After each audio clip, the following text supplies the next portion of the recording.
Bonjour à vous tous.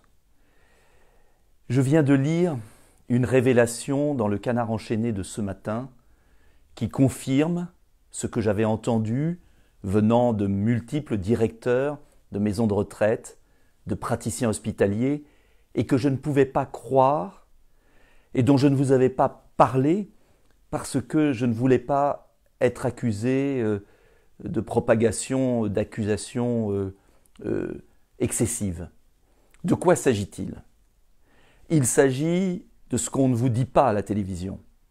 Il s'agit de la décision publique du gouvernement, du ministre de la Santé, d'Emmanuel Macron, de passer ordre dès le 19 mars aux services hospitaliers de ne plus accepter de personnes âgées dans les services de réanimation.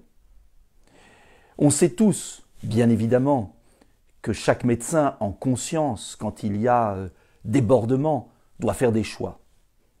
Mais une chose est de faire un choix dans un cas d'urgence, dans le service de réanimation. Qui va-t-on faire passer en premier ? Ce qui est bien compréhensible. Et une autre est de donner instruction au niveau de l'État de ne plus accepter de personnes fragiles, entre guillemets, dans les services de réanimation, sous prétexte d'éviter l'acharnement thérapeutique. Or, qu'est-ce qui s'est passé ? Ce qui s'est passé, selon le Canard enchaîné, c'est que le 19 mars, l'État a demandé de ne plus accepter les personnes fragiles en réanimation. La conséquence, c'est qu'au 21 mars, par exemple pour l'assistance publique de Paris, il y avait dans les services de réanimation 19% de plus de 75 ans et 9% de plus de 80 ans.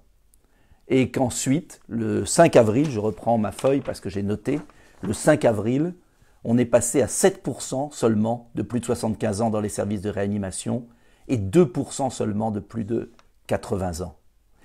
Ce qui s'est passé aussi, c'est que très vite, la moitié des décès en France a été des plus de 80 ans. Cela veut dire qu'on a laissé mourir nos aînés dans les EHPAD par une décision venue d'en haut. Tout ça parce que on n'a pas voulu réouvrir les lits d'hôpitaux nécessaires. Tout cela parce qu'on n'a pas mis les moyens nécessaires, rapidement, pour multiplier les lits de réanimation. Et encore aujourd'hui, lundi, c'était il y a 2 jours, j'ai posé la question au Premier ministre qui a refusé de me répondre en lui demandant pourquoi on ne montait pas le nombre de lits de réanimation pour atteindre le niveau de l'Allemagne, du Japon et de la Corée du Sud. Ces pays ont moins de morts, la Suisse aussi, parce qu'ils ont davantage de lits de réanimation et qu'ils ont pu donc accueillir les plus de 80 ans, les personnes dans les EHPAD.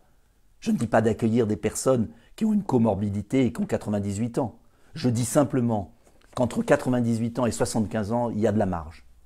Et il est absolument indigne de notre pays d'avoir refusé d'augmenter suffisamment les lits de réanimation, d'avoir refusé de réouvrir le Val-de-Grâce, d'avoir refusé de réouvrir un hôpital par région française et d'avoir donné ordre de ne plus accepter de personnes fragiles, sous prétexte de refuser l'acharnement thérapeutique, mais de manière systématique.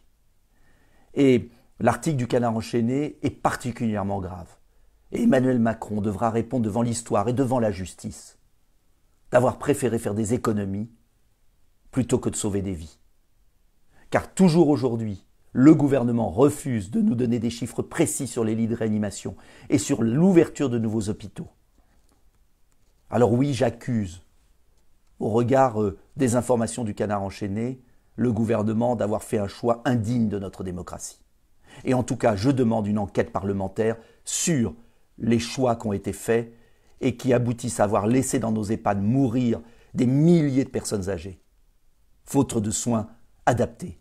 Refus de les transporter dans les services de réanimation et ensuite refus de leur appliquer le traitement du professeur Raoult. Professeur Raoult qui, dans une toute récente vidéo, nous explique très bien pourquoi on a préféré attendre, alors qu'au pic de l'épidémie, on pouvait administrer des traitements qui auraient pu permettre, peut-être, de sauver des vies.